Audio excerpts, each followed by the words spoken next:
It would not be an exaggeration if I said that King of the Hill is like 40% of my personality. It is one of the funniest and wisest and just amazing animated and American series to ever come out. Just, oh my god. Except for Peggy, I forget what she does on that episode, but she carries so many other episodes. Yeah, it gets a pass. Anyway, and Naked Ambition, the gang, all the little, all the dudes and their families, they go to the lake, they have a good time, and it sets off a catalyst of all kinds of weird events.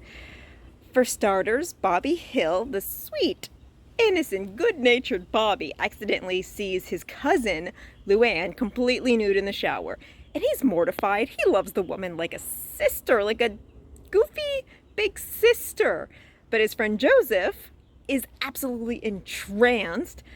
And he's just like so jealous of Bobby, even though Bobby would love to bleach it out of his head. It's funny. And then Bobby's girlfriend Connie, who was feeling self-conscious about her very normal 13-year-old body, feels bad about it, so she goes on a date with another boy because she's just feeling not so good about Bobby, especially when she hears Bobby sees Luanne.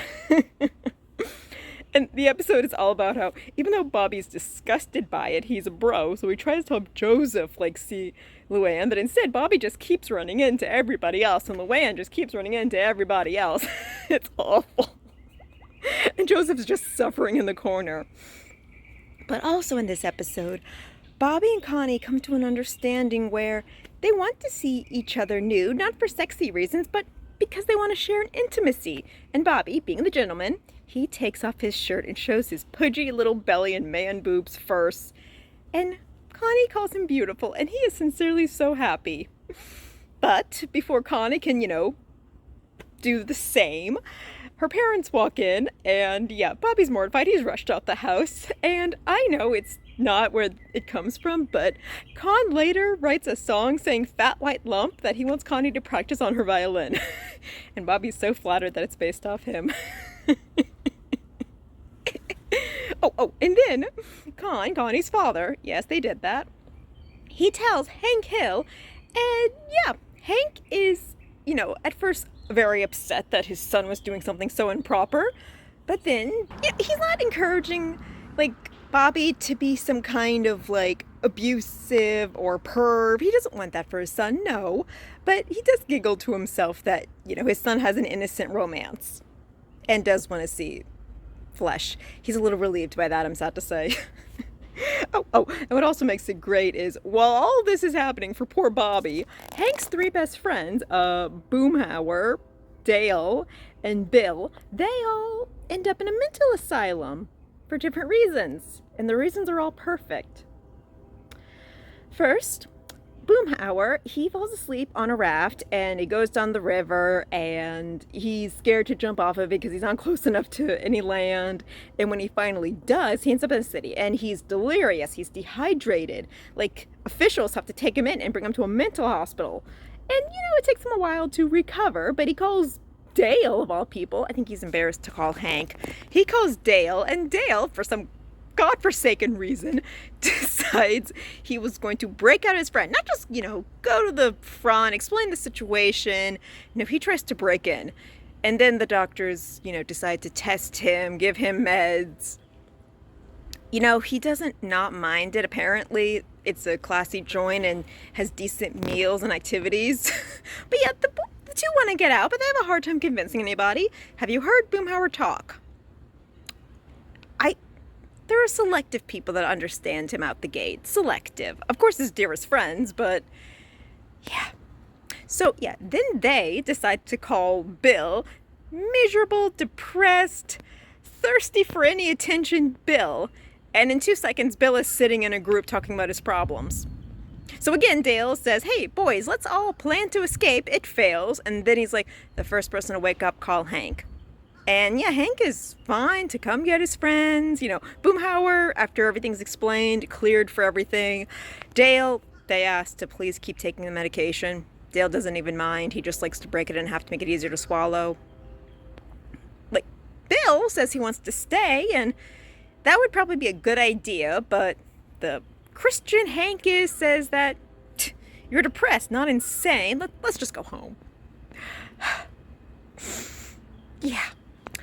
Now, in this woke world of 2020s, I appreciate King of the Hill even more now. And the fact that they have decided to revive it like every other successful sitcom from 30 years ago, I'm not actually mad about, because this kind of feels like a treat. This feels something nice. It feels like a special.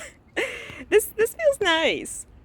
So in this special, I've seen the trailers. I don't totally understand what's going on, but for a while the Hills moved, so the neighborhood has changed without them. And, Bobby and the kids have grown up. And just the one trailer where Bobby reveals that, he's 30-something, he's a chef, he's content, and he's trying to talk to his dad about how he now makes artisanal beer. And being a creative young man he has all these different ways of making it, but it goes over Hank's head, and he's just like, son, a beer needs to be cold. That's it. I swear to God, it reminds me of so many conversations I have with my mother. It's scary. My mother, being an old-fashioned Christian woman from Louisiana, it's hard. There are endearing parts, of course, but yeah. This is one of the reasons King of the Hill is beloved, because it's very relatable for certain white people. Yeah. I love my mom, I do. Also, something I have been wondering for the last decade is, how would Hank Hill react to President Trump? Hank Hill is as conservative as Texas is that shape, but he would not like Trump at any time, I swear to God. Hank Hill believes in common sense and decency. And President Trump, being a crass, disgusting, lying, stupid person, I just want to see how they're going to pull that off. I want to see any comment that Hank will have on President Trump. Just any. Now, Hank respects authority to an almost weird fault. So I don't think he'd ever want to say anything bad about a president.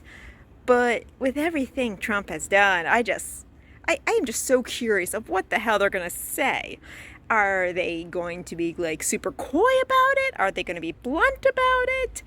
Are they going to disappoint me and try to say something encouraging? I really doubt that. I really doubt Mike Judd would do that. I just remembered the voice actor for John Redcorn passed. And it's sad. It's very sad. John Redcorn, now it's kind of a bittersweet thing to see the last that this voice actor has ever done. What has he done in his last, what has he done for his character?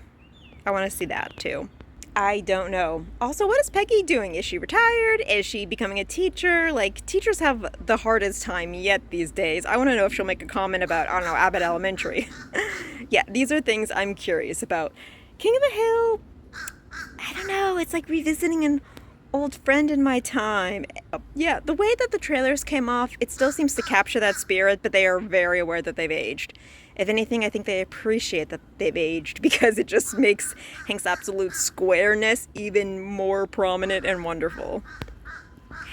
So it's, another month until the series actually comes out. It's not even a series. They made one season, and Hulu's probably going to drop it, all at once. And I wonder, is it going to, have an overreaching plot to the season? Only other time I can remember that happening is when terrible things happened to Luanne. Poor Luanne. Oh, that's right. Since the show ended, Luanne's husband, Lucky, his voice actor passed. Yeah, he was some kind of musician, funny enough. Anyway, so I'm curious to know, when Hulu drops, 12 episodes straight, is there going to be a plot to it? Or is it just going to be 12 random episodes in the day in the life of the Hill family and their friends?